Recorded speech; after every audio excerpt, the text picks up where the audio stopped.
Today we're going to do cost principles, allowable, allocable, and reasonable.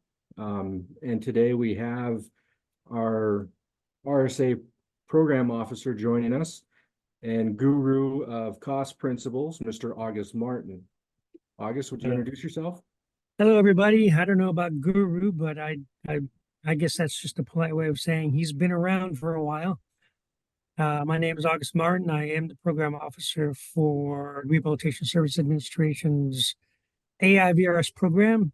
I've been here in Washington, D.C. for nearly 18 years. I've been working with American Indian Voc Rehab since 1999. It's good to be here. I hope that we can share some information that's beneficial to you and helps you in your day-to-day operation. Thanks, August. And most of you know me. I'm Wayne, director of AVRTAC, and I've not been around quite as long as August, and I'm not gonna pretend like I know anything about cost principles. I just spend money freely. I'm just kidding. We work on And this, that's on the record, so we got that on record. Well, see, I got editing power, so we're okay there. Okay. August and I are going to go through this, and again, we're going to try and make this as fun as possible. But it's cost principles. When we were developing the presentation, we had to keep hollering at each other over the Zoom to wake up. So we're going to do the best we can to make it enjoyable. All right, so we're going to look at the learning outcomes. We're hoping that at the end of this webinar, you're going to be able to navigate the Code of Federal Regulations that are governing guiding project service provision. We want to make sure that everybody is aware and hope that we're clear enough on the regulations that we're using. Attendees will develop an understanding of appropriate spending guidelines for direct service provision to project participants. So we're going to be talking about some very specific material or CFR that guide the service provision to those people. And the attendees will be able to better evaluate current strategic plans to ensure cost principles are adhered to in the management of the grant funds. So this last one, we really hope this presentation is going to give you the opportunity to look at your current situation in your project and make some changes if you need to address the service provision, your policies and procedures, pretty much everything that is involved with serving that individual as on their journey to employment. Okay, so I'm going to let August take over. All right, so we are looking at the Uniform Administrative Requirements. You will hear us at RSA refer them to Uniform Guidance. It is at 2 CFR 200. And the Uniform Administrative Requirements are broken down into a number of different sections. Now, the section that we typically take a look at when we are asked questions about allowability is under 2 CFR 200, 420 through 476. And we may take a look at some of those later on. Throughout the Uniform Administrative Requirements, you'll see definitions, you'll see define what allowability is, allocable and reasonable. We will get to those at some point. And then it also spells out a policy, how we should develop our policy, which is what we are looking at now on the screen, which is under 2 CFR 200.400 or 400. And the policy guide really is giving you the framework by which you are going to administer your grants. Now, as you read through these, which I'm not going to read through them for you, if I did that, I would lose at least 2/3 of you just to sleep. This is definitely dry regulations. We always recommend you bring something to drink if you're going to go through this stuff. It can be dry, but 2 CFR 200 lays out the policies for a non-federal entity, which is you, a grantee, a recipient of a federal award under a specific program. Or this one is the American Indian Vocational Rehabilitation Services Program. and how those policies should be implemented. So under 200.400, is basically saying that you are going to implement your grant in an effective and an efficient manner, consistent with the activities that you described in your grant application, and in a manner consistent with, which is legal terms, uh, with the policies that your tribe and you have developed to accomplish the goals and objectives that you promised that you would accomplish. So your tribe as an organization needs to put together policies that will ensure that the grant is administered in a way that meets its goals and objectives and follows the statutory and regulatory requirements of the program. Can we go to the next slide? As you can see here, every non-federal entity is required to follow specific accounting practices. And 2 CFR 200 makes reference to what was government acceptable. Oh man, I would have a brain fart right on a webinar. It's basically GAAP. It's government accounting principles that are widely accepted. So to that end, your tribe is required to put a cost allocation plan with an indirect cost proposal. Indirect cost is going to be charged against the grant. You as a project director don't need to be involved in that cost allocation plan. But you do have to understand what indirect cost is if your tribe is going to charge indirect costs against your grant. Student research does not apply to this since it's listed under 2 CFR 200.400. And then finally, any monies made off of the grant cannot be kept. It has to be turned back into the program, which is what we call program income. 2 CFR 200 does have specific citations specifically addressing program income. Every one of you, when you received your first grant award notification for a brand new grant, will have a large amount of paperwork attached to it. And in one of those papers or documents includes a discussion about program income. And it's stating that any monies generated from program activities will be put right back into the program. Next slide. I'm going to read this one off because it is important. 2 CFR 200.401. These principles must be used in determining the allowable costs of work performed by the non-federal entity, the grantee, under federal awards. These principles must be used by the non-federal entity as a guide in the pricing of fixed-price contracts and subcontracts where costs are used in determining the appropriate prices. Now, this would segue into, if we had more time, this would segue into our discussion about procurement practices, but we're not going to get into that at the moment. Next slide. So factors affecting allowability of costs. Wayne, do you want to take that one? Oh, sure. Factors that affect it, they have to be necessary and reasonable for the performance of the federal award, and they must be allocable under these principles. Again, I don't want to sit and read every line. I'm sure we can all read, and we'll be sharing this material later. So I'm just going to kind of summarize what this is. It has, so when you're looking at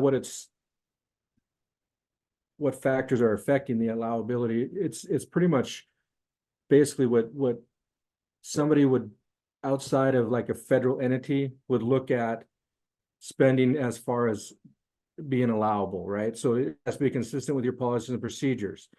It has to be applied uniformly across all federally financed and other activities of that non-federal entity or grantee. You can't use your funds for cost sharing or matching requirement. There has to be, you have to do that on from another method, you have to always document everything. And you have to stay within your budget period, which is really, you know, a bummer that we can't just go across all of our 5 years and spend all of our money in 1 year, right? Like, it's one of those situations where we have to spend it within that budget period. One thing I want to kind of expand on is with number D, a cost may not be assigned to a federal award as a direct cost if any other cost incurred for the same purpose in like circumstances has been allocated to the federal award as an indirect cost. So we have to really be careful in making sure that we are equal across, you know, there's got to be a consistency across all of the projects in the funding. You want to add anything to that, August? Yeah, when it talks about the allocability or using funds that would otherwise be associated with an indirect cost, I think it's very important really for you to have a better understanding of what is included in the indirect cost rate agreement that the tribe charges against your grant. One of the reasons why we at RSA request a copy of your indirect cost rate agreement with every annual performance report is so you can actually get a copy for yourself, read it, and understand what has been negotiated, what can be charged against it. So if a cost can be charged to indirect cost, or then it should not be charged to your direct cost line item. So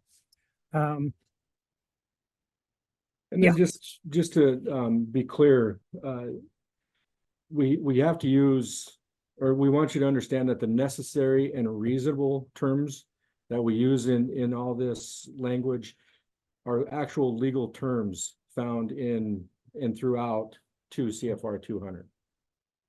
Yeah, and we will definitely get to that. We do have a definition for you in a later slide, but suffice it to say, though, taking a look at all of this, you would think that the provision of services is cut and dry. You're going to know exactly what you need to do at every given time. But what we're going to show you here through this presentation is that quite often the answer invariably ends up with us using the word, well, it depends. We work in a profession where we have to deal with a lot of gray areas. And always the best option you have to avoid any kind of misuse of funds or accidentally paying for something you shouldn't have is to talk to your program officer. We understand that this is a very, very deep subject. We're not going to get through everything through this presentation, but we are going to introduce you to quite a bit. So even though these are set in stone, concrete, this is what you have to do. Oftentimes when you do send us questions, we do have to take a look at the context in which those questions are submitted to us. So anyway. So August, we do have a question in the chat box. Sure. Alaska has many grants for entrepreneurs, and this requires cost sharing or matching. As we read this allowability, does this mean TVR cannot use funding to share or match in the grant? I need to read that again. Okay, let me read it. Alaska has many grants. Oh, many grants for entrepreneurs.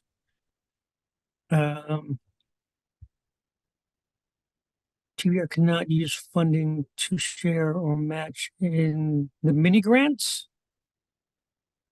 I think that's definitely a discussion you would have to have with your program officer.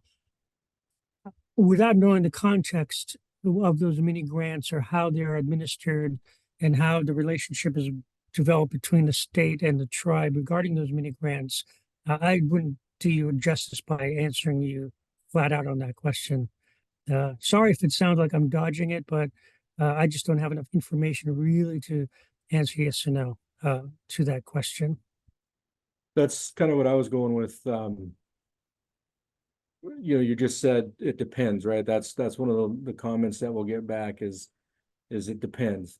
And so I really see that this is one of those moments where it depends. It could be, or it could not be allowable.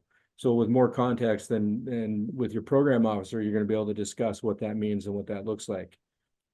Because at first glance, it would appear that you're looking at um, um, services to groups, which is determined under Section 103B of the Rehabilitation Act. I think we would have to take a look at that, see whether it fits into that. And also, we need to know what the context of the mini grants are, how they're administered, and how the relationship between the state and the tribe is. So, yeah, it depends. Unfortunately, that's a great question. It sounds like a great opportunity. Yeah, it's kind of run through several different options in my own head as I was reading it. So that would be one that I'd like to kind of discuss later too. Yeah, yeah. More time. We did have a question in here. Can you lose your grant funds or can you lose your grant if funds are misused? Depends on how the grantee, which is the tribe, addresses such misuse. Usually, it ends up being an individual who misuses those funds, and the tribe would end up having to pay that money back.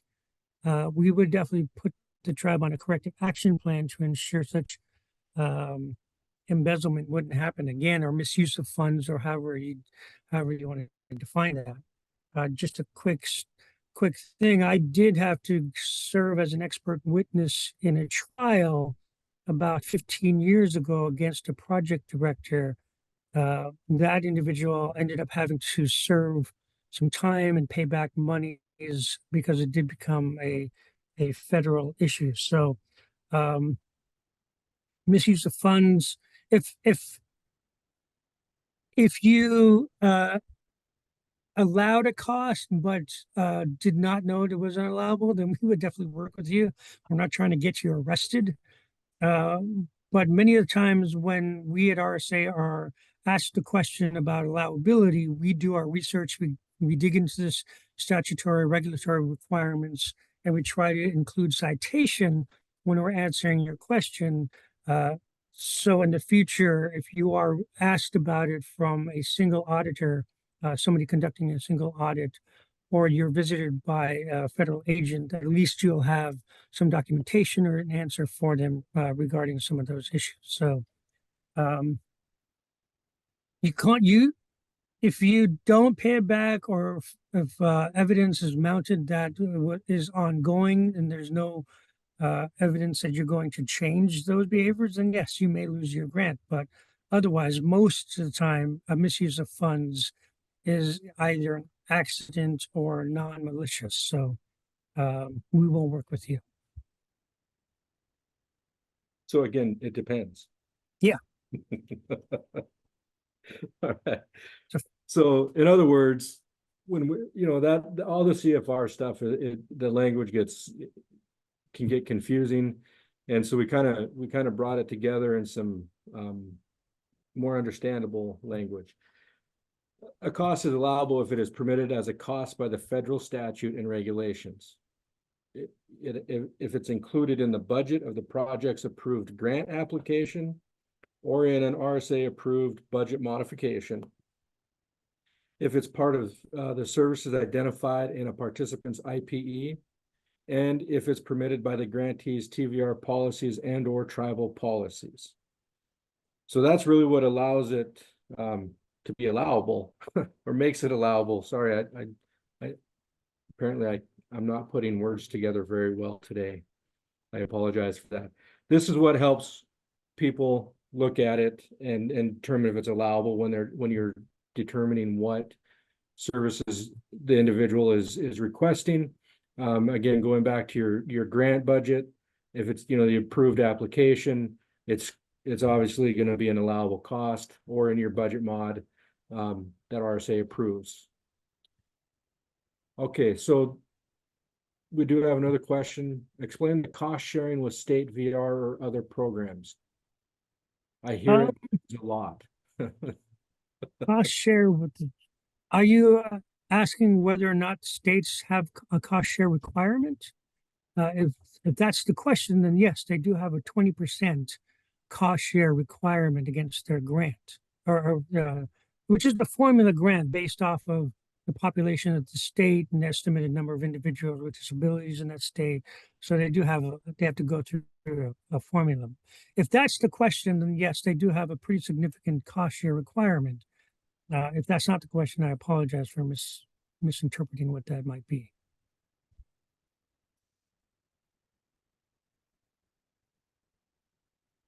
Okay, reasonable costs. I'm going to read this one because it would be kind of hard to paraphrase without saying exactly the same thing.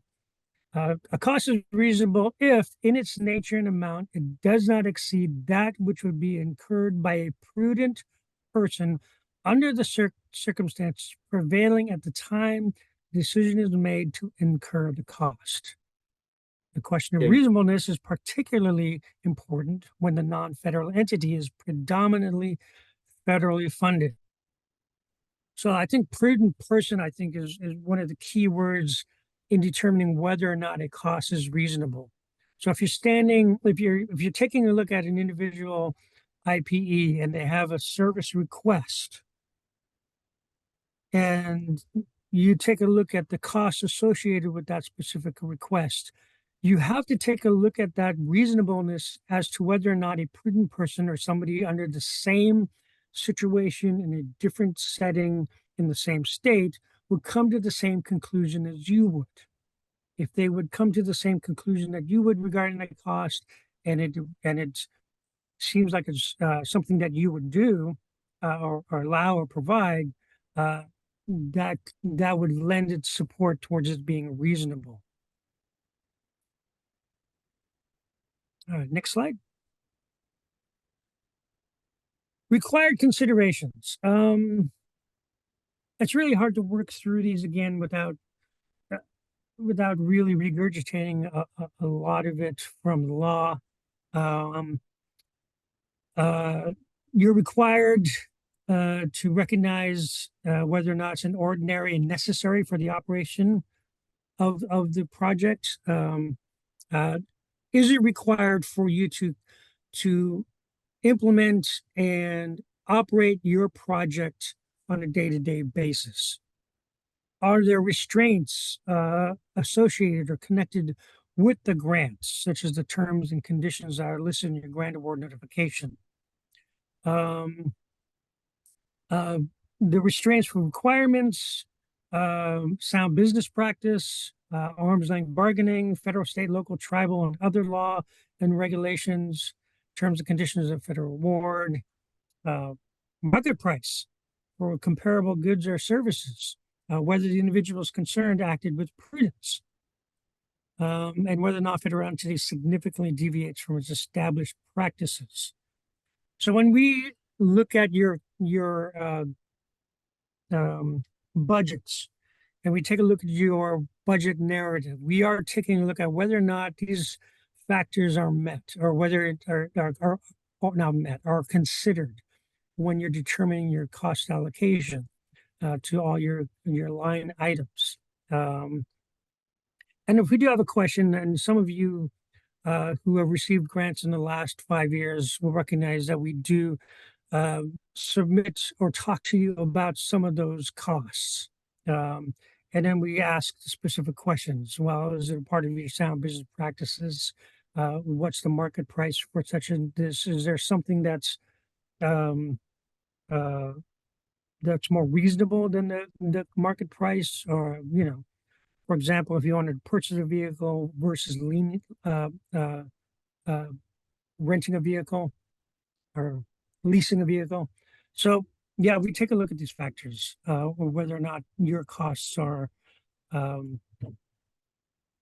meeting some of these requirements or these factors. So on this slide, I like to point out one thing, and that's the market prices for comparable goods or services, and specifically for the geographic area. This is a big question that we get a lot of times from the Avers projects. You guys come to us and you're like, well, this is way more expensive here, or I can get it cheaper here. Which one how do I go about this? Can we guide services? What are the policies for purchasing this, that type of thing? So it really does come back to your area.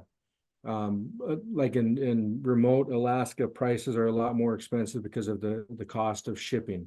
And so it's okay to pay those higher expenses, even though we're supposed to be the payer of last resort and use all comparable benefits up front.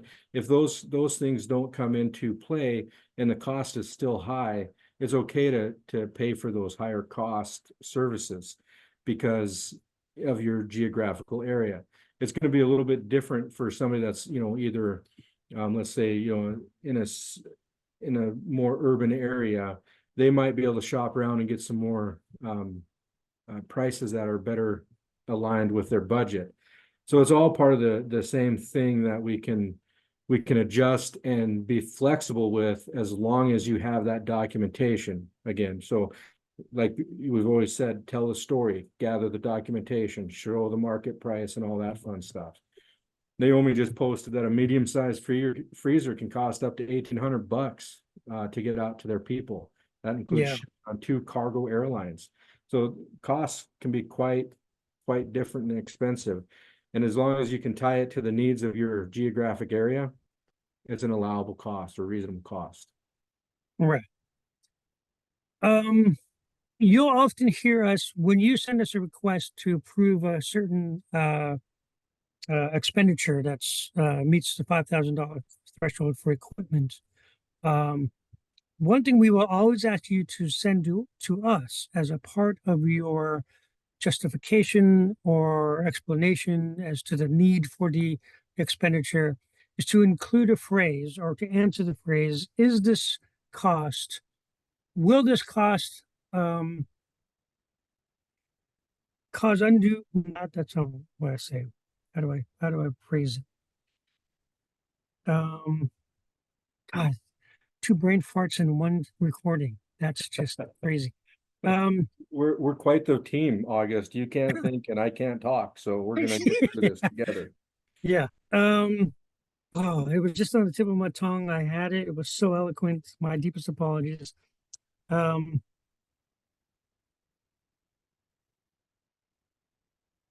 have to come back to you on that one because, yeah, I'll come back to you on that one because it's just not coming back to my head right now. I can see everybody's trying to help me out on it. So we'll come back to that. I will have the phrase for you. It's going to pop in, hopefully not at 3 a.m. tonight, but it'll pop in there. So let's move on to the next slide. And we got some questions in the chat box. I'm going to keep moving forward with these slides. We're gonna watch the chat box, and then at the end we're going to leave 30 minutes for Q&A. So we're going to address some of those questions in the chat box once we get to the end of the slides. It just hit me. It just hit me. We do ask for the phrase, you need to provide assurance that the cost will not adversely affect the provision of VR services to all eligible individuals that's already receiving the services. So when you're looking at reasonable costs, you also need to take a look at whether or not it's going to adversely affect how you're providing services to all your other eligible individuals. And if a cost is, if an expenditure is, you're looking at $15,000 for a freezer, which may very well be necessary, you may have to look for additional comparable benefits or services to help pay for that. So you have to take into consideration how you're providing service to everybody else too. I know through experience that some of our consumers do like to think they're the only one receiving services out of the program, but we do have to take everybody into consideration. So that's a part of that prudent thinking, whether or not a prudent person in the same situation will make the same decision. So. Okay. So in other words, right, again, trying to take this language and bring it into an understandable concept. A way to think of reasonable costs is that they must be able to withstand public scrutiny, meaning that prudent individuals not working with the project would agree that the costs are appropriate for the intended purpose. So again, just building on what August was just talking about. Other considerations are whether the cost is necessary to complete grant activity and whether the cost is consistent with established grantee policies and procedures. So again, a lot of the questions I've been just kind of cruising over in the chat box that are coming up are going to be answered by the grantee's policies and procedures. Reasonable and necessary refers to the comparable level of charges for similar treatments, services, and supplies in the geographic area where treatment services or supplies are provided or performed. Okay, so again, reasonable and necessary comes into play, and it refers to, are all the costs for a psych eval in your area similar? Or when you break it all down and you look at the big picture, would it be cheaper to send that individual into town to get a psych eval? Or would it be more cost efficient to bring that person out to your location to do the psych eval? So it's just a thought process that we have to go through when we're determining services to make sure that it's reasonable. Yeah, I think you have to take into consideration usability and quality when taking a look at it's cheaper doesn't always mean better, obviously. And there's a lot you have to take into consideration when determining an allowable or reasonable cost. Quality and usability obviously is one of the biggest ones. And I think the other question that we've always run into is whether or not tribe can use sole sourcing for certain equipment or purchases. Again, that's a one-on-one conversation with your program officer that I'm not going to attempt to answer in here, but that's something that might come up later as well. But you know, looking at the quality, looking at the usability versus looking at protecting your monies is always kind of a fine balance you have to take. It's a tightrope. Either way you fall on that will determine the type of services you're providing to your individuals. So I know that doesn't answer a lot of questions, but you know, it's just something you have to take into consideration when thinking about reasonableness. Okay. All right, go ahead. So we got some examples, just to kind of wrap up allowable and reasonable cost. So some allowable costs are costs for VR counselor salaries and fringe, costs for desktop computers for each staff member, 2 new vehicle tires as identified in the IPE, costs for physical capacity assessment for eligibility determination, costs for the production of flyers used for outreach. And remember that word outreach when you're looking at spending money on flyers, and then costs for staff to travel to KNR conferences. So then we look at the reasonable costs, the cost to replace one staff computer that is outdated, and it doesn't have the capacity to run software. That's a reasonable cost. A $400 purchase order to assist a participant to obtain appropriate work clothing and boots for a construction job. Specialized or certification, vocational training, materials and supplies for a participant to complete the training. August, do you want to add anything to that? No, I think kind of gives the gist. I will say though that in the chat I did see that Janine Wynn wants to do a intake on you and me for services. So yeah, we could definitely benefit from your services. So feel free to send us an application and we'll apply for your services. Otherwise, there was another question in here about licenses, staff professional licenses. Yeah. Now, under 34 CFR 371.41, I think it is. It does allow for the use of grant funds to be used for professional development. So a license would fall into that. And again, you have to weigh in the day-to-day operation of your project against such costs. I think it's worth it. Any training or additional licenses you can help your staff get that will help provide services to individuals or our indigenous peoples with disabilities, I think the better.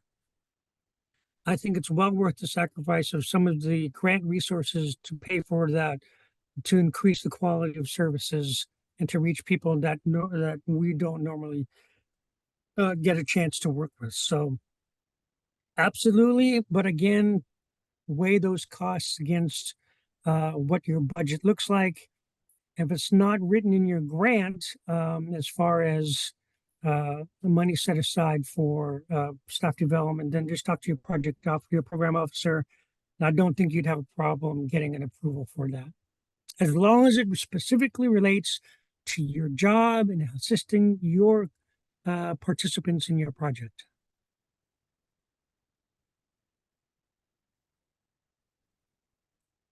All right, allocable. Allocable basically is how you assign certain amount of monies to any specific or given line item. When you submit your grant application, you are given a budget form with specific line items, salary, fringe, travel, contractual, other, there's just a number of different line items. And so allocable is how you assign certain amount of monies per those line items. And there are standards that must be met. Is encouraged specifically for the federal award, benefits both the federal award and other work of the non-federal entity, and can be distributed in a proportion that may be approximated using reasonable methods and is necessary to the overall operation of the non-federal entity or your grant, and is assignable in part to the federal award in accordance with the principles in this subpart. Next, or do we have a question? I keep seeing So these. we'll gather all the questions at the end. Excuse me, I had to cough and I didn't want to cough in your ear. So here we're talking about indirect cost again. We can get that into that in more in depth, maybe I don't know if Wayne, if you actually have a webinar specific for indirect costs, but we don't have to really dig deep into that right now. Oh, that's a great idea to have one for indirect. Yeah. We talked a little bit about that in our webinar that we did on project management. And that recording is on our YouTube channel, but we didn't do a deep dive into it. So you're right, that would be a good idea, Wayne. Now, as far as allocable costs, the second bullet point says any cost allocable to a particular federal award under the principles provided for in this part may not be charged to other federal awards to overcome fund deficiencies. So if you find that you're running out of monies, the tribe cannot dip into other grant funds to pay for activities that are specific to your grant. Now they can use their general funds and they can assign that as cost share matching requirement. Otherwise, they would also have to tell us that's what they are doing. But yeah, you can't use other federal awards to pay for your grant activities if you're running out of money. So direct cost allocation principles, we can discuss that case by case basis, and contractual. Again, that's a case by case basis. You would need to talk to your program officer one-on-one on those. Right, so for a cost to be allocable to the grant award, it must be included in the budget of the approved grant application or by budget modification that's been approved by RSA program officer. And it must support or advance the activities of the project. So we can't just throw stuff in there that's not connected to the project or moving it towards successfully serving the people. Allocation also applies to assigning a cost to one or more grants or projects in direct proportion to each project's use or benefit from the service or goods. And finally, allocable also relates to assigning a cost to the appropriate fiscal category or line items in the grantee's budget. You want to Okay. add anything, August, or are we good? I think we're good. If we have any questions from there, we can address them at that time. All right, so when we talk about examples, again, we wanted to connect it, the project's proportion of cost for use of the department's copier is an example of an allocable cost. The percentage of time that the shared tribal job developer spends assisting participants in job search activities for the TVR participants. The percentage of a department head salary related to the time spent supervising the project director and approving the project's purchase requests. Also project staff salaries and rent for a satellite office. And, you know, we did have an example earlier too, staff development, licensing, attending certain trainings, that could be allocable, but you have to choose a line item which to assign that cost to. I learned the hard way as a project director. I started as a project director for my tribe back in 1999. And in my first year, I made so many mistakes. It was, you know, it was like a comedy of errors. So, and one of the errors I made was trying to move monies out of one line item to pay for a cost that into another line item to pay for a cost that wasn't specifically associated with that line item. Trying to move monies out of my travel budget to pay for participant services, but I put it into like salary or into travel or something rather than putting it into other, which is where all of our consumer service dollars was allocated to. So you do have to have a pretty good understanding of how your funds are allocated. One thing we always say is that your grant application is your Bible. You need to know it from cover to cover. That's what you're being held to, and that's how your funds are allocated. That describes how your funds are allocated, not just in the budget and budget narrative, but your program narrative also describes to us how you're going to use your funds and gives us an idea of how those funds are allocated. It tells us the story of how you're going to use these monies to meet your goals and objectives. All right. All right. Does anybody need like water or something to drink because this is getting dry?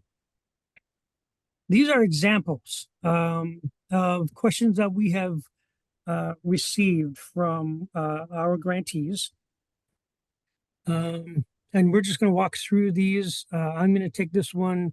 Wayne will take the next one, and we'll just kind of go through these. So this is under, again, like I said earlier, this, where you'll find a lot of your answers about allowability, allocability, or reasonableness will be in 2 CFR 200.420 through 476. And we did put citations for these ones here. Somebody asked for virtual snacks. Hey, I got virtual gummy bears if you want them. Question. The tribe is putting on an event, an awareness day or a powwow, or some do disability awareness days. And they want me to buy some water bottles, mugs, pencils, and thumb drives with the tribe's logo or the TVR project's name on it. Is it allowable? You would be surprised how often we do get this question. Unfortunately, the answer is no. According to 2 CFR 200.421E3, unallowable advertising and public relation costs include the following: costs of promotional items and memorabilia, including models, gifts, and souvenirs. That would include the water bottles, the mugs, the pencils, the thumb drives with the tribe's logo or TVR project name on it.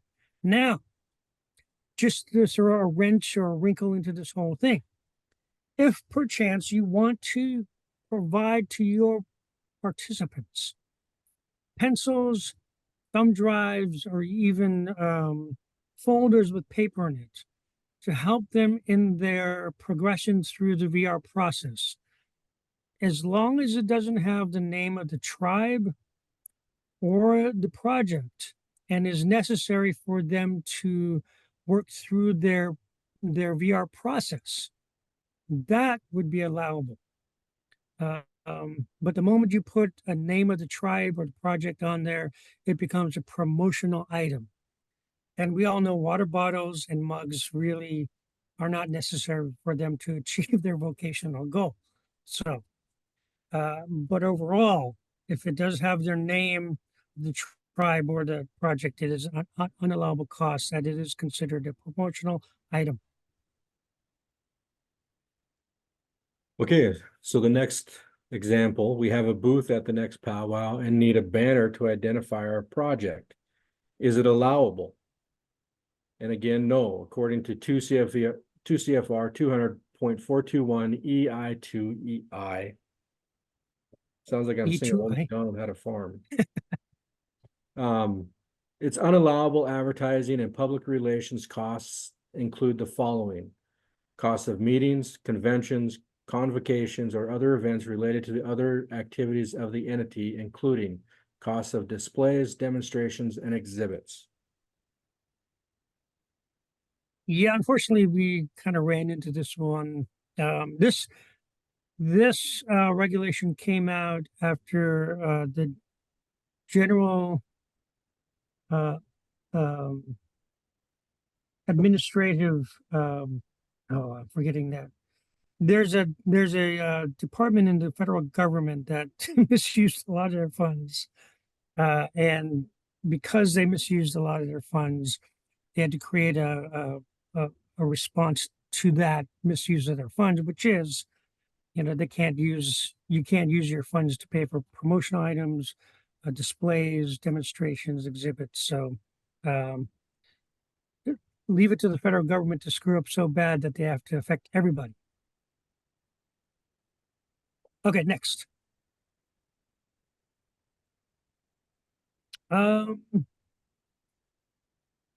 We have a participant who has a suspended license and they cannot have it reinstated until they pay the fines and court costs.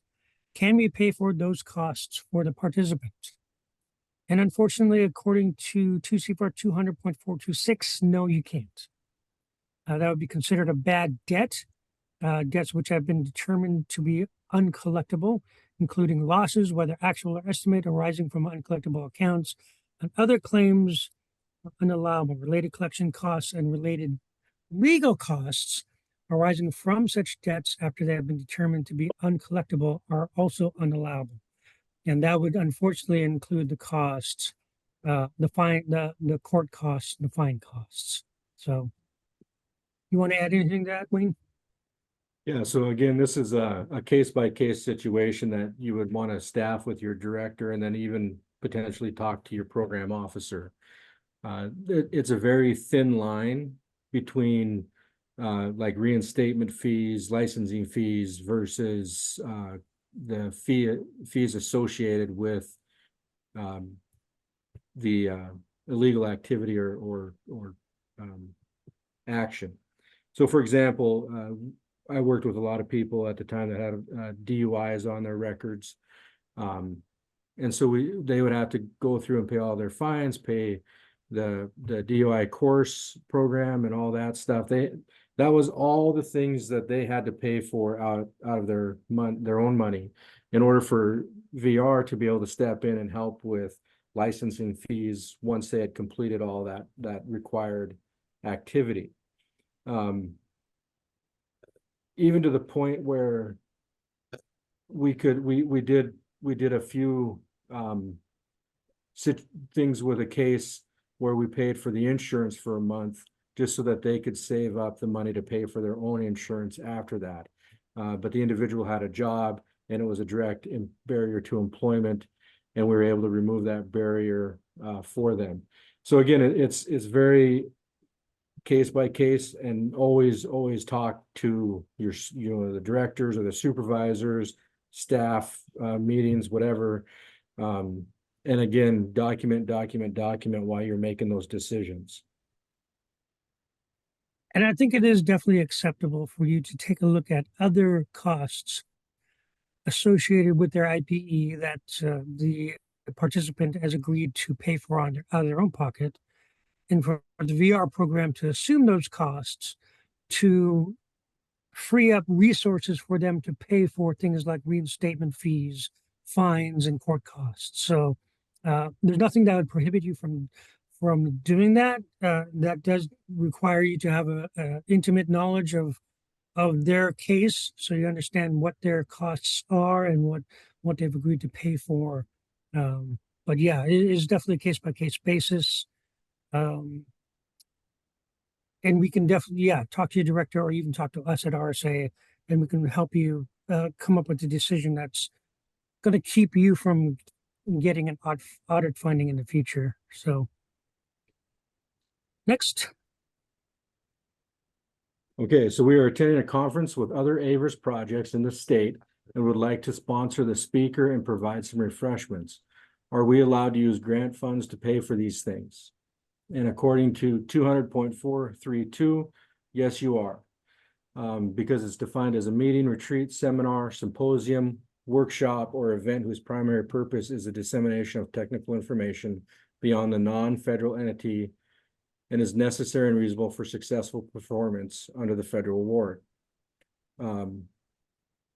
So that includes, under that caveat, it includes meals, rental or facilities rental, speakers fees, refreshments, even local transportation. So again, this is one of those ones that's case by case, and always consult with your program officer before agreeing to pay for food or beverage or refreshments. Just because we don't want you to get crossways of, like the audit findings.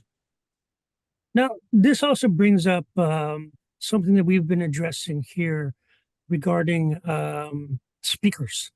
Whether you have an elder coming in to speak or to provide some ceremony or share their life story or something, just speaker fees. And in the past, we've always struggled with how to allocate the funds to pay for honorariums. I think it's quite clear here when you're looking at the language here. It says allowable conference costs paid by the non-federal entity as a sponsor or host of the conference may include rental or facilities. And then the next one is speakers fees. And I think if you want to allocate, or if you want to provide some level honorarium to our elders, to our participants who are providing necessary services for our consumers, it would definitely fall into a speaker's fee. So consider that in the future when you do have elders speaking on behalf of your project and you want to provide an honorarium. I would allocate that or label that as a speaker's fee, and hopefully it would benefit them. So again, that's a case by case basis too. If you're looking at ceremonies and you're looking at the costs of wood or rocks or sage or sweetgrass or something to that effect, and that's going to be a case by case basis. And I strongly encourage you to talk to your program officer about that first. All right, next, our tribe is hosting a holiday party and they asked if our grants could sponsor the cost of a band. Can our grant pay for this? Sure. Wayne, you gave me all the no answers. You take the one yes answer. I get it. That's right. I see how you work on this.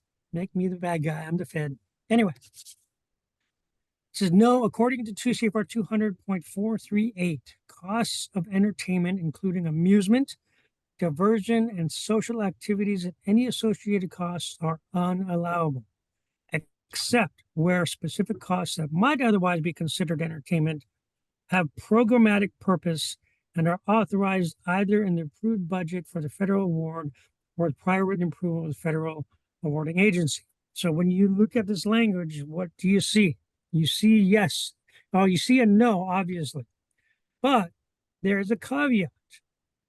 And that's why you need to talk to your program officer, because it says, except where specific costs that might otherwise be considered entertainment may have a programmatic purpose. So if you have a question as to whether or not it would have a programmatic purpose and would qualify for this caveat, then definitely talk to your program officer. If it's like just a local band coming into play, then yeah, we're going to say no, that doesn't have a programmatic purpose other than your amusement. All right, so these are some of the questions that we've gotten from or at Avertac from people over the last couple of years.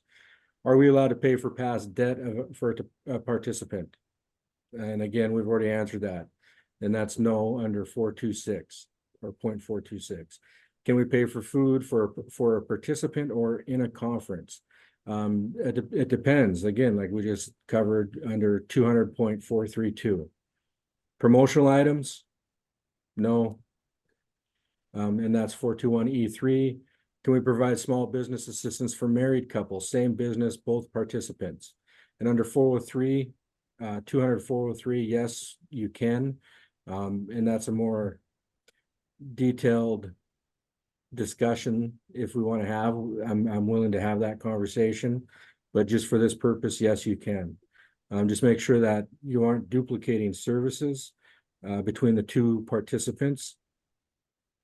Can we purchase gas vouchers if the vehicle isn't in their name? This is under 200.403. Again, it's a depends answer. There's some steps you have to take to do that, but it is allowable if it removes a barrier to employment or medical necessity or disability related causes. Can we pay for an item for a participant that we have previously purchased in a previous case with TVR? And again, that's 200.403. Predominantly, we're going to say no, but it depends on the situation. So you have to really review the case, look at the previous case. And it goes back to eligibility for this last one, which really, I know is not what we're talking about today with cost principles, but it goes back to the eligibility, recognizing that there has to be a significant change in the current disability or a new disability in order to be part of the eligibility criteria. If that isn't present, then we shouldn't be working with that individual from a previous case. If they are, then we have to look at those same situations. Why would we be purchasing the same service if there's been a significant change in their disability, which now creates new barriers and impediments to employment? So it's a deeper question than just yes or no on that last one. August, do you want to add anything? Yeah, as you can see here, without the context of the question, every answer would be it depends. That's why we always need the story attached to your question. There's a participant who wants to do this or that, and we want to be able to purchase this. Well, in context is going to be easier. So take the second bullet point, for example.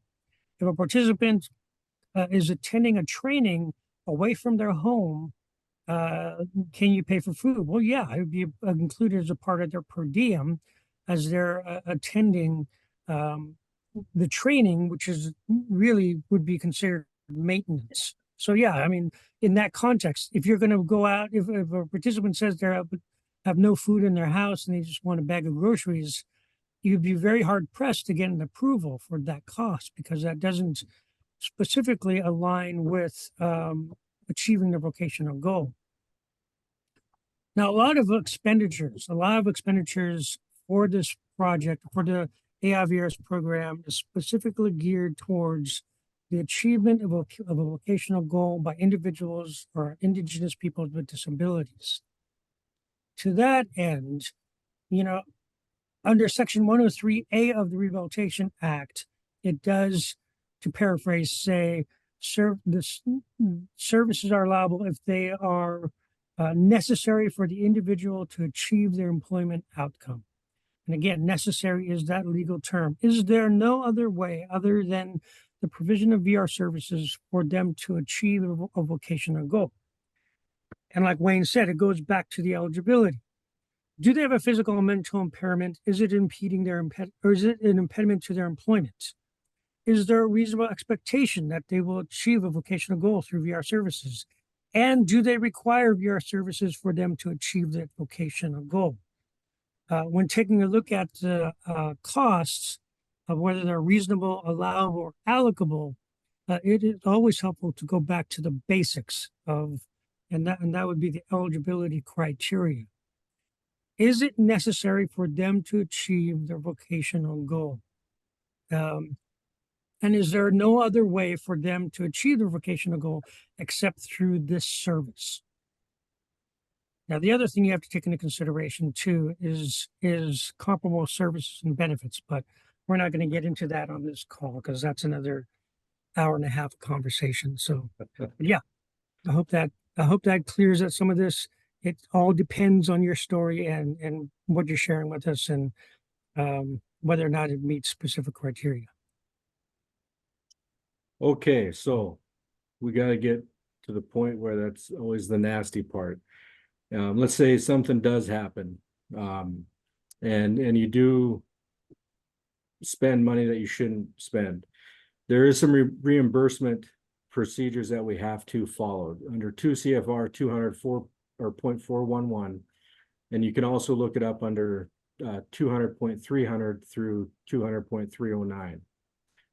Payments made for costs determined to be unallowable by either the federal awarding agency, cognizant agency, or for indirect costs or pass-through entity, either as direct or indirect costs, must be refunded with interest to the federal government in accordance with instructions from the federal agency that determine the costs are unallowable unless federal statute or regulation directs otherwise. So if you do have to pay back money, you have to pay back the money plus interest. And under 2.305B10 through 200.305B11, there's the specific refund methods identified. So funds, principal, and excess cash returns must be directed to the original federal agency payment system. The non-federal entity should review instructions for the original federal agency payment system, and returns should be sent with the information and to the addresses found in. And I didn't want to write down each repayment system, so I just put in the CFR number that has that specific information and the instructions. So it's, you have the project name, project address, and all those things identified in that. So if you ever get in that position, here's the CFR that identify what process you have to follow, what information has to be present when you submit payment in order to do that. Now, one thing I will say, the practice that we have assumed here at RSA is that if there is an unallowable cost that has been identified and the tribe has paid for it through using grant funds, we will not require you to send a check or money order or electronic payment to one of the addresses provided in 2 CFR 200.305.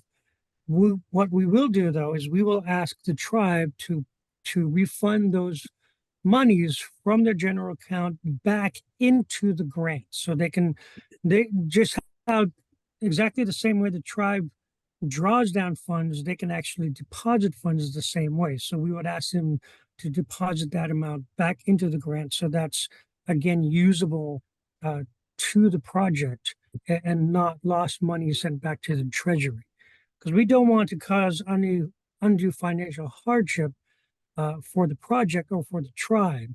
So it's easier for you to just put that money back into the grant rather than to send it back to the federal or to the Treasury Department. So, and again, like everything we've been saying, it also depends on the story. So if we do find misuse of funds or unallowable costs, well, we will definitely have that conversation with you first before we decide a course of action. We won't just arbitrarily say, nope, got to send it here. We want to hear the story and hopefully resolve the issue without having to involve any remedies for compliance, which is described again in 2 CFR 200. So Okay, so we've reached the end of the slides. So we're going to jump back into the chat box now and start going through some of the questions that have been posted. And we're also hoping to have time to open up the floor so we can have dialogue and any questions that we have there.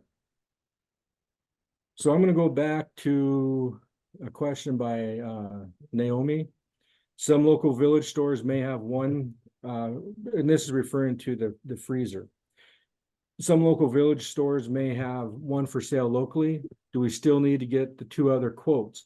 And that was based off the conversation we were having about geographic areas.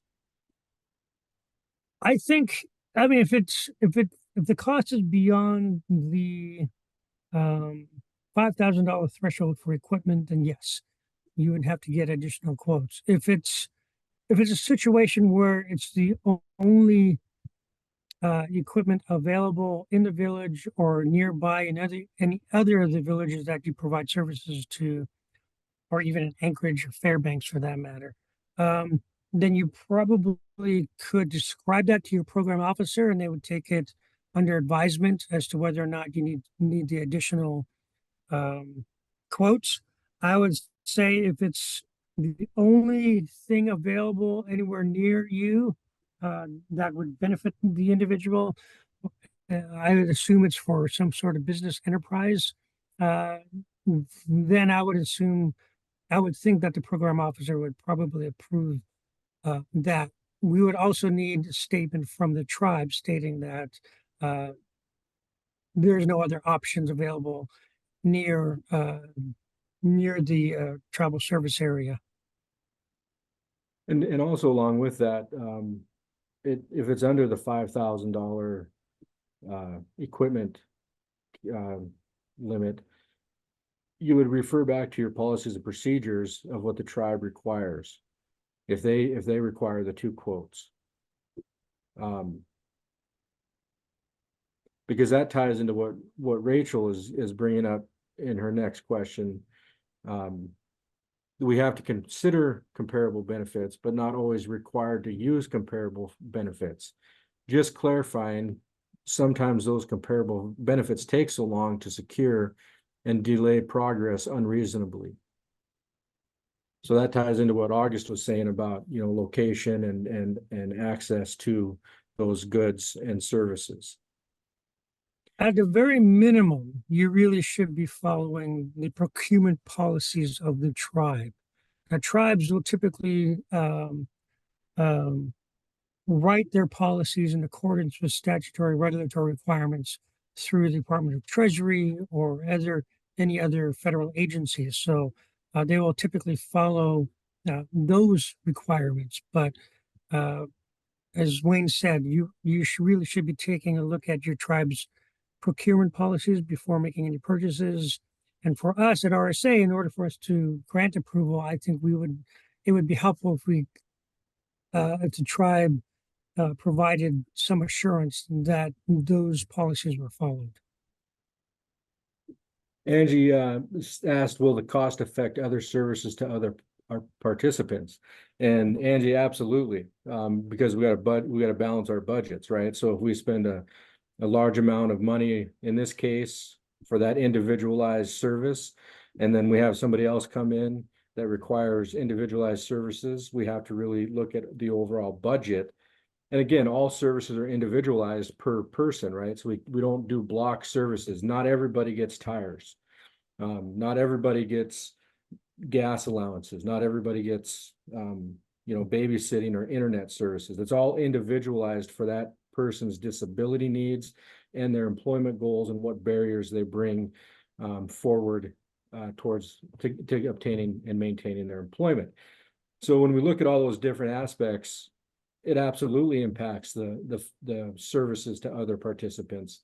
And that's why we are always looking for comparable benefits trying to develop a stronger relationship with the state agencies so we can tap into their funding to pay for some of this stuff. It's all a balancing act. Naomi had, oh, I'm sorry, August, did you want to add anything to that? No, I think you said it just right. Unfortunately, many of our grantees don't have large consumer service dollar budgets. So you are left to really taking a look at comparable services and benefits before you make an expenditure. But you know, again, if you have a cost like a electric wheelchair that's going to cost you $20,000, and your consumer service dollar budget is $25,000, you may have to definitely take a look for comparable services and benefits to pay for that. So yeah, it definitely, the cost always needs to be kept in your mind, even though the statute states that you cannot put a cap on the amount of money to provide for any given service. 2 CFR 200 does give you room to determine whether or not that cost is reasonable.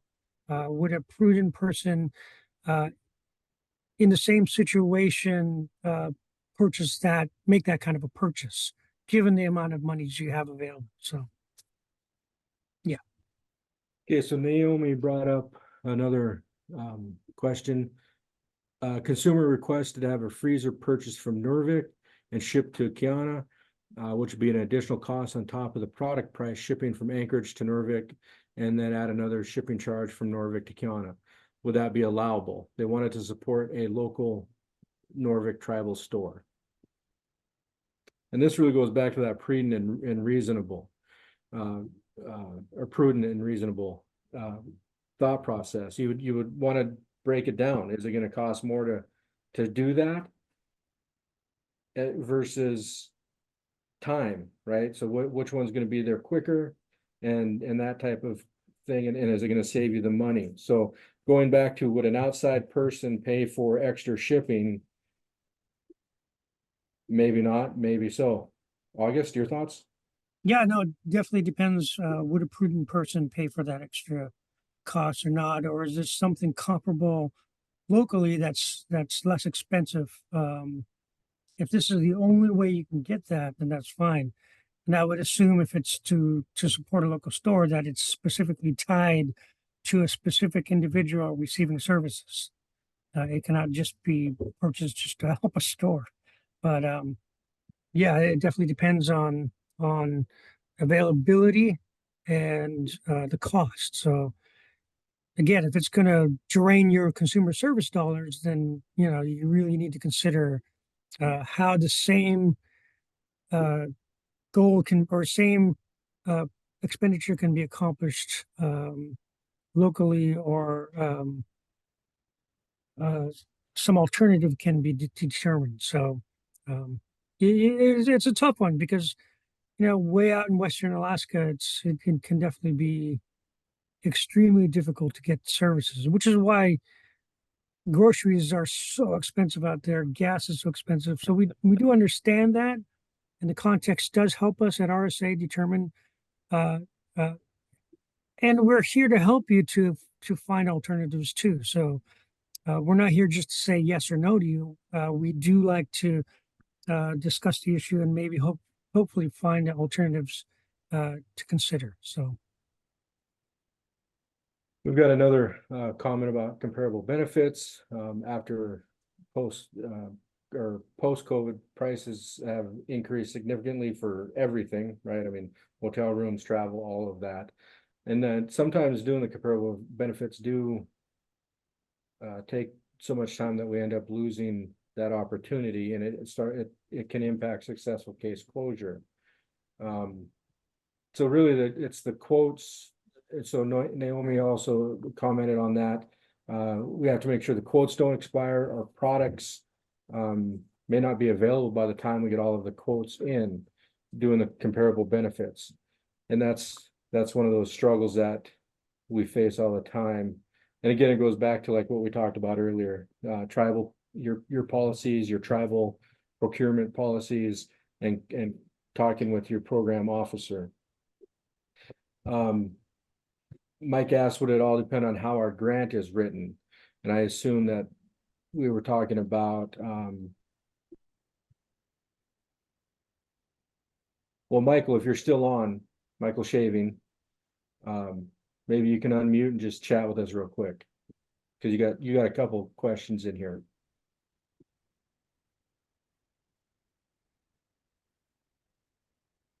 Yeah, I'm still there. Barely aware. Right. But see, like like if it has it in a grant, I mean, it's like who's responsible? Like if we need an update on our monitor, and we get computers and says no, it's not optical because your monitor is outdated. So would that be a tribal responsibility to replace our monitor, or would that be Voc Rehab a tribal? Would that come out of our budget, or is that the tribal responsibility? Well, again, it kind of depends on how the grant is written. If the grant is written to provide specific equipment to you as program staff in order for you to do your day-to-day job, then yeah, the cost of a new monitor would come out of the grant. If the tribe contributed the computer equipment to you as a part of in-kind contribution or for the day-to-day operation, then that would be a conversation between the project director and the tribal administration on whether or not the monitors could be updated so they're usable. Now, excuse me.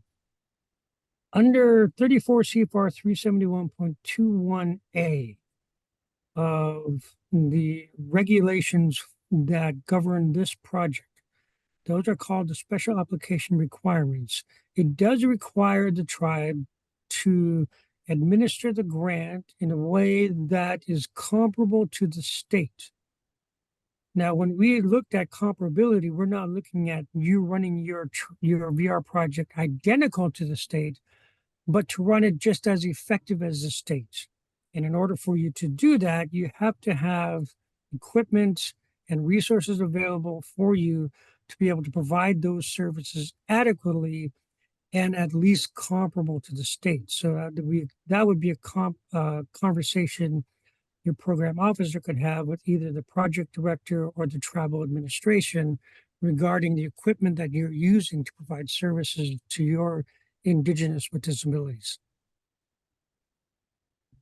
So I have to specifically say, like I don't know, I'm really not administrative, but I had that question because we try to get computers, but they say, well, you know what, that's really not compatible because your monitor is really outdated. We had that monitor ever since like I started working here. That's 2004. So it would all depend on like what the tribe like doesn't the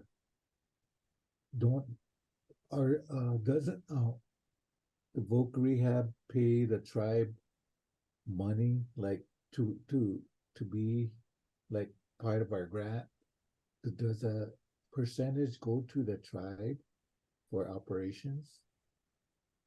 There is something called indirect cost that the tribes negotiate with the cognizant agency that allows them to charge a certain administrative amount of monies against the grant to pay for specific administrative costs, such as cutting your check, maintaining your timesheet.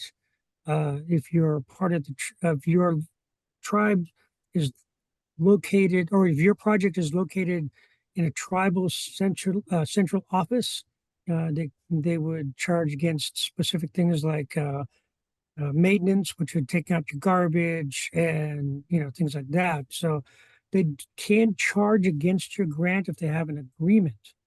Now, for your computer monitors, if the project director has written into their equipment line item, specific equipment for staff, then they could use those funds for that purpose. If they don't, then they can also talk to their program officer about modifying the grant to reallocate specific funds out of any given line item to cover the costs of the computer monitors. So you have equipment that will help you achieve your basically your job, for you to be able to do your job. So again, that would be a conversation with your project director and your program officer, but you can definitely use grant funds for that purpose. But again, you have to have the conversation with your project director and with your program officer. Okay, yeah, I was just wondering, because, yeah, we run into that and we have a little conversation, and that's all, that's where it ends. So I just like, because, getting updated stuff, and then we can't use them. No, because I know our AI guy, Austin, he asked, and I said, well, you can't put that on there because, it doesn't our monitor that. I don't know if they call that a monitor or anything, but the hub, the main thing that kind of monitors all our computers in our workplace. So I'm just curious, what. Okay. Well, there's any way we can help, let us know. Talk to your project director, and maybe they can get a hold of us here at RSA and we can have that conversation. Yeah, I'll let Lyle know he's taking a little time off, and I'll ask him. And Right. there's another thing I wanted to, I think I had that question before, is that when you say cost sharing, I mean, like, I know when I went to the couple KNRs, they really stress, try to get with the state VR or veterans VR, and you can cost share. And I was a little confused about, when you guys are going through the slides, it's something about Mhm. it's not allowable or refrain from it, or just it kind of confused me. Yeah, that's two different things, really. When we talk about cost share regarding a grant, we mean that the tribe is going to contribute a certain amount of monies towards the grant so that they can meet their goals and objectives, which is to serve American Indians with disabilities. So the tribe is required to contribute 10% of the total cost of the project. Now, the other thing you're talking about is whether or not a state can contribute towards the cost of a specific individual to achieve their IPE goals. They can do that. That would require the state VR counselor and the TVR counselor to sit down and to take a look at an IBE to determine which costs the tribe will assume and which costs the state will assume. And as long as both the state and the tribe are contributing the core services, which are, eligibility determination, guidance and counseling, trying to get them a job, those specific services, as long as they're both providing that service, they can both claim a successful closure on that individual. But again, like I said, in order for them to do that, they have to negotiate who's going to assume which costs that are associated with that IPE. So I think that's where you're going with Michael. That's where that cost sharing would Okay. come in. Yeah, it kind of got me confused, because the other part's kind of like administrative, and this one's kind of like services to the consumer. So Yep, you I, got it. I understand now. All right. Get it clear. Thanks, Thank Michael. you. Thank you. I know we have like a couple minutes left, so Yeah, Eloise had her hand raised. Would you want to go ahead and go? Or Eloise? Elsie. Sorry. Elsie, you are now known as Eloise. Correction, Elise. I'm just kidding. Elise. No, it was just a question because I know I've heard in the past, like, okay, we're paying an IDC rate for our finance department and they want us to pay for registration fees and such to attend conferences when I've heard before, throughout tribes, our tribal government, like, well, we're paying an IDC rate. Why should we have to pay for the registration and the per diem lodging? Yeah, usually attendance to a conference or training is not included as a part of indirect cost agreements.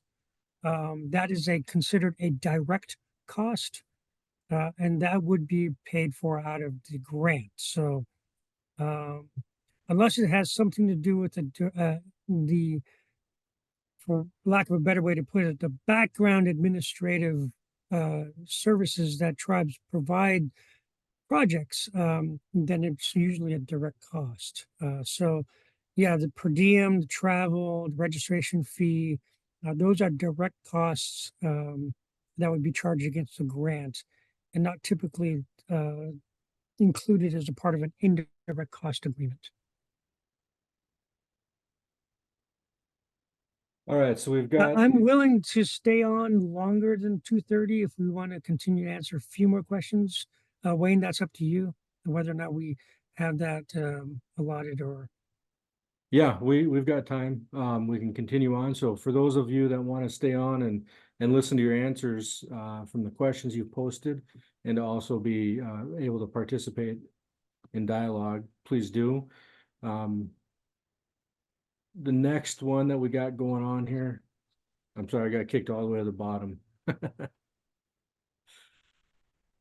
All right, so Mike Heron, I do believe the indirect question was answered. All right, so we got the webinar evaluation survey up. Please take that before you take off. If you got to take off.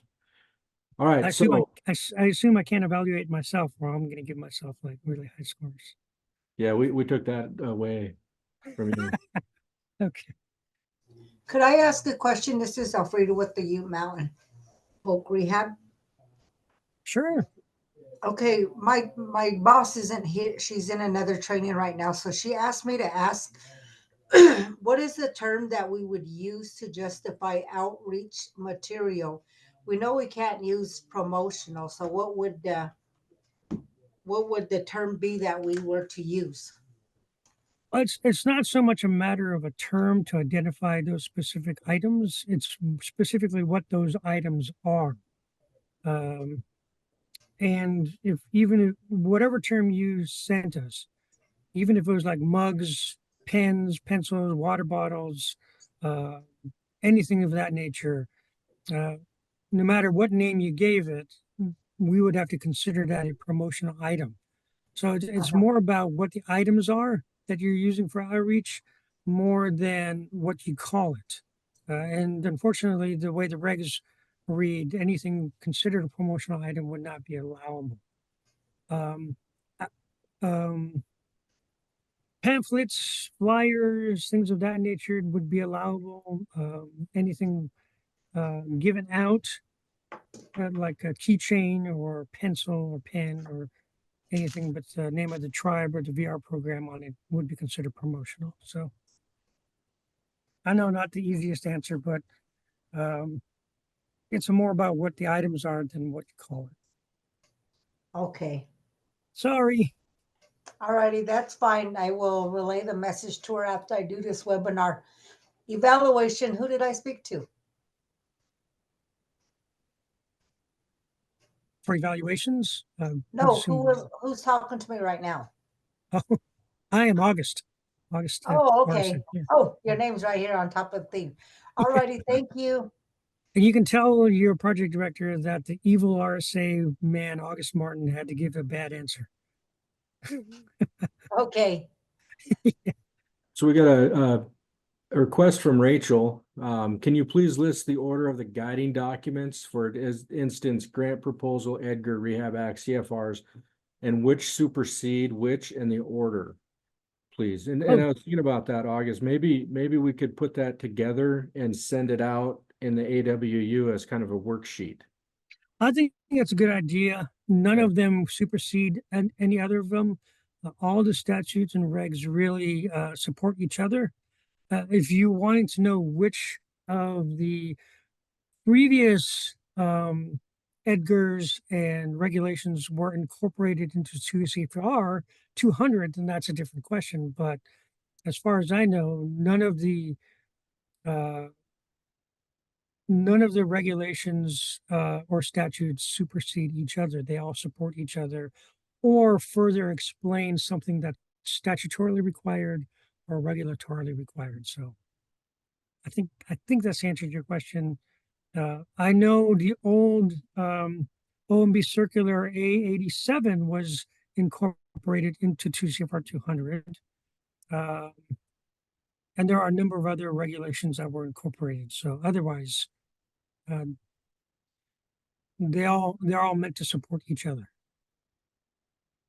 Okay, so we'll work on that and get that put out in the AWU as well. Tricia, you have your hand raised? Yes, thank you. Hello. I know we touched on this a little bit earlier, but I just want to make sure I understand. In regards to, I know we can't pay court fines and all of that, and I just, a DUI class that is separate in order to get your license back through the California DMV, that's different than a court fine. Can we pay for that if it also has a component where they do their DUI course and then they also do like where they have to go to AA classes, which is usually how we do it in California. They do their DUI classes and then they do their AA classes and then they can get their license back. I know it's a case by case, and if it's for, say, a client who needs their license back because they work in construction and in San Diego, it's hard to get around town if you don't have a vehicle. You can't. It's just a little more challenging. Would that be would that be an appropriate use of funds? Thank you. Well, I think because the DUI classes are imposed by the court system, then it would be considered part of a court cost or a penalty or a fee. So unfortunately, in the context in which you described it, we probably would have to say that's not an allowable cost. But again, if you want to take a look at other costs that your individual is assuming under their IPE and cover those costs to so that frees up resources for them to pay for the DUI classes. There's nothing that would prohibit you from doing that. I would encourage you to actually take a look at that. But unfortunately, because DUI classes are court imposed, then they would not be an allowable cost. And I'm sure I'm going to get hit by a whole ton of questions from that one. All right, so We, Mary asked, can the local match be used to purchase unallowable items such as pens with project name for outreach events? No, because the matching requirement, the cost share matching requirement is specifically contributed to this grant, and any funds that are contributed to this grant fall under the guidance of the statutory and regulatory requirements, which is, for this program, the Rehabilitation Act, the 34 CFR 371 regulations, 2 CFR 200, the Uniform Administrative Requirements, Edgar. So it would fall under those. So no, the matching funds that are contributed from the tribe could not be used for unallowable costs either. Yeah. Now, our whole goal, our whole purpose at RSA is to help you to alleviate or not be found in non-compliance towards statutory regulatory requirements that would end up in an audit finding when you conduct your single audits. We want to protect you from those single audits, make sure that you're in compliance with all the statute and regs So our job really is to help you not just do your job as to the best ability as you can, but also to help you avoid some of those findings that could require us to put you into a corrective action plan. So we do want to help you to get your job done. We also want to protect you from those findings. And to that end, when we say something is unallowable, it's usually one, it doesn't match or meet up with the statutory regulatory requirements. And two, we definitely want to protect you from having an audit finding. Heather Okay. has her hand up. Yeah, Heather McKinney, and then we'll go to Elise. She had her hand up also. Yes, I wanted to touch back on the reinstatement fees. They've already paid all their fines and everything. But as far as the reinstatement fee go, I know I've talked to you about that before, August. How do you feel about that one?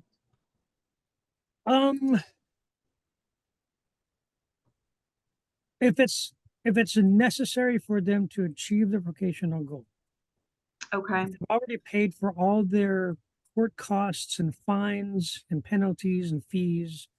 And the only thing keeping them from achieving their vocational goal is their reinstatement of their license.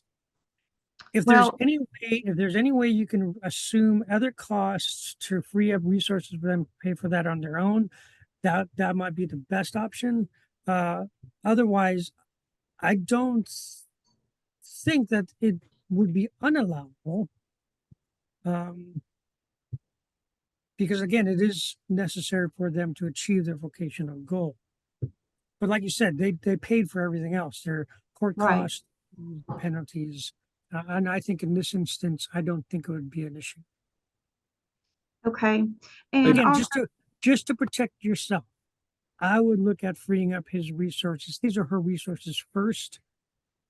By looking at other costs associated with their IPE and assuming those, so they can pay for the reinstatement on their own.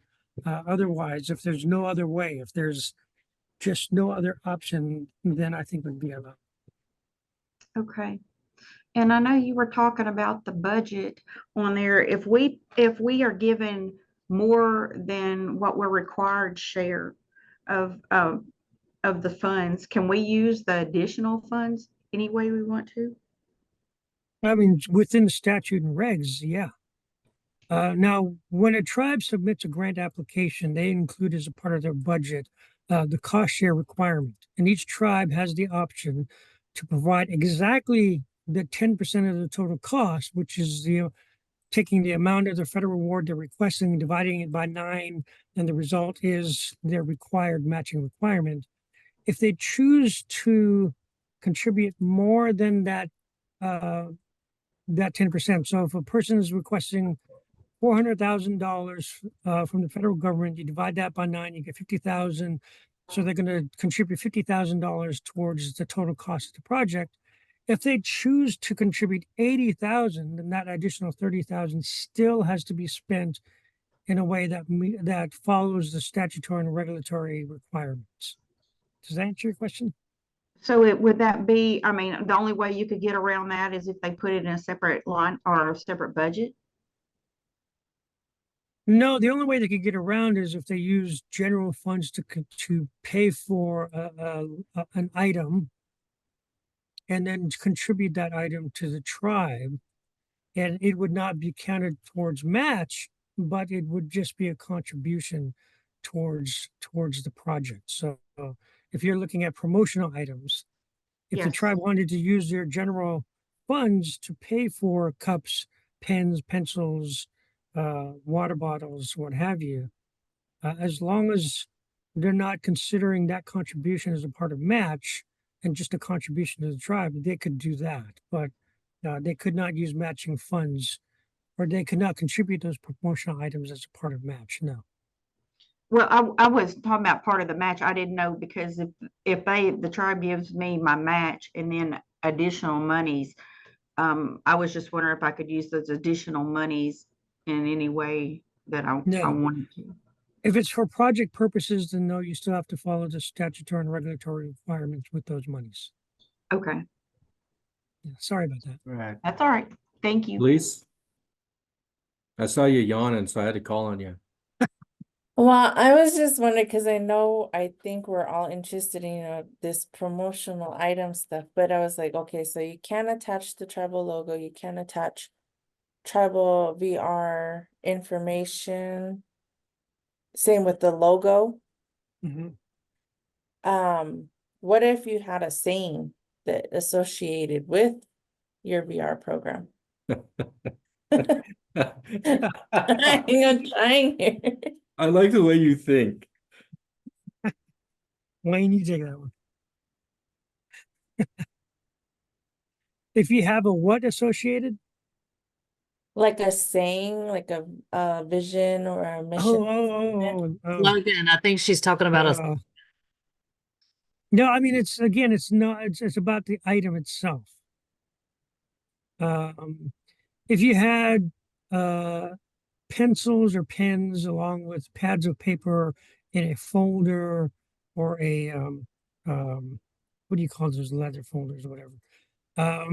And it didn't have anything tribal associated with it, and you needed it for the individual needed it for them to take notes and to achieve their vocational goal. As long as those items didn't have any logos or any association with the tribe, then yes, you could do that. But water bottles, pens, pencils, anything like keychains, things like that would be considered promotional if it had the logo on it, or even just a water bottle. Yeah, I mean, a water bottle, how's that helping an individual achieve their vocational goal? So that would be a promotional item, whether you had the tribe's logo on it or not. It's still promotion. So yeah, I see where you're looking for the loopholes. I'm all about loopholes myself, but unfortunately, this one is pretty cut and dry. All right, thanks, Elise. Emma? Or Diana, sorry. Whoever you want to be today. You're muted. Wait, Yeah, Diana, you are muted, so we can't hear a word you're Okay, saying. Can you hear me now? We can. Yeah, So my question was basically just kind of off of Heather's, but August went ahead and answered that. We contribute more than the 10% too, but I thought once that money is a match money, it becomes federal dollars, has to be spent the same way as the federal dollars. Exactly. Okay. Said so much more precisely than I said it. Nicely done. So I also have another question. You said something earlier about giving per diem to clients so they could get a meal when we send them for training or testing or something. How would we do that? Because we can't put money in clients' hands. For travel, if they're traveling to a training or something to that effect, as long as they come back with receipts, yeah, you can. I mean, there's no other way that you can handle per diem. Whether or not you want to provide them the money or you want to reimburse them. But my experience, most tribal members don't have just extra money laying around where they can, and I think it's our responsibility when we as a VR project send an individual to either an assessment or to a training that's outside of their community and they have to stay the night or whatever. Yeah, I think it's our responsibility to take care of them. So, per diem can definitely go in their hands. But again, making sure that you hold them accountable, I would say you come back with receipts of the meals that you use that per diem for. And, if they use that per diem to pay for, I don't know, a tour or going to a show or something, that's just money they can't use to eat. And, lesson learned, if you have to send them out again, then you're probably not going to give that money to them. And you're going to require them to reimburse it. But again, that's a case by case basis. So I hope that answers your question. Yes, it does. Thank you, August.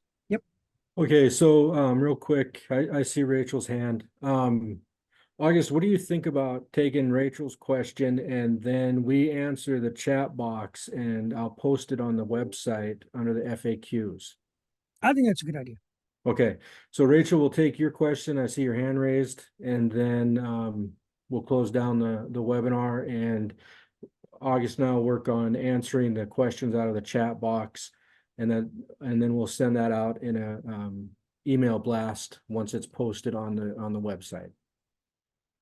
Thank you, Wayne. My question is just, can we please get that in writing? It's been my understanding in the past that we've discussed that the states are able to do that, but it was my understanding that the tribal VRs were not able to pay funds directly to consumers. So I would like to see if we can get that confirmed from either something posted by Avertech saying it's with RSA guidance, so that we can bring that to our tribal administration and advocate for that change on our end.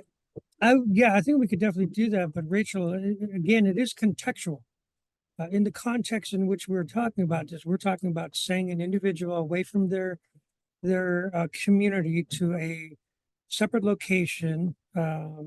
We already bought them a plane ticket. And the only way, in my opinion, that you can get per diem funds into that person's hand is to give them that per diem money.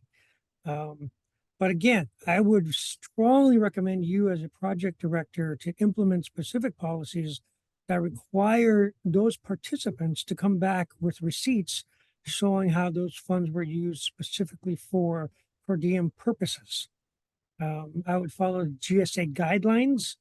GSA has specific guidelines on their website as to how much per diem is for each community or location. I would get on there and follow that, and I would implement specific requirements on them when they are traveling. But yes, I think we can definitely get something in writing Awesome. regarding that, and it'll be in the context of the question that was asked. Gotcha. Thank you so much. Okay, we got 2 minutes, and Naomi just raised her hand, so let's take Naomi real quick. I was just going to ask if the PowerPoint was going to be emailed to us, or do we need to go to the website? We'll post this recording to our YouTube channel as regular, and then we will have a folder with the materials available. I don't know if we're going to send it out in an email. Maybe we'll send it out in an email, but you have to do the survey before you get the PowerPoint. I'm not sure what evil plan we have, but we'll get the information available at some point, whether it's the website or we email it out. Thank you. All right. Well, thank you, August, for co-facilitating with me and carrying the heavy load, answering all the questions. Well, thank you for inviting me. Thank you for having me here. I really appreciate all the questions. And from my standpoint, I really do appreciate all of you who are out in the front lines providing services to our Indigenous peoples with disabilities. Given the economies and the conditions of many of our reservations and service areas, we do recognize that it is a difficult task. But every year, you all surprise us by continuing to meet or exceeding your goals and objectives. And I can't tell you how much we appreciate that. Even if you don't receive our appreciation either through the emails or through our conference calls, I do want you to know that we do appreciate all of your efforts, and we know that they're not in vain and that you are helping so many people out there. So as an Alaska Native myself and a person with a disability, I can't tell you how much I appreciate all the sacrifices you all make every day to serve your own tribal members. So in the words of my people, Gunashish, thank you very much. Thank you both, and thank you everyone for all the questions.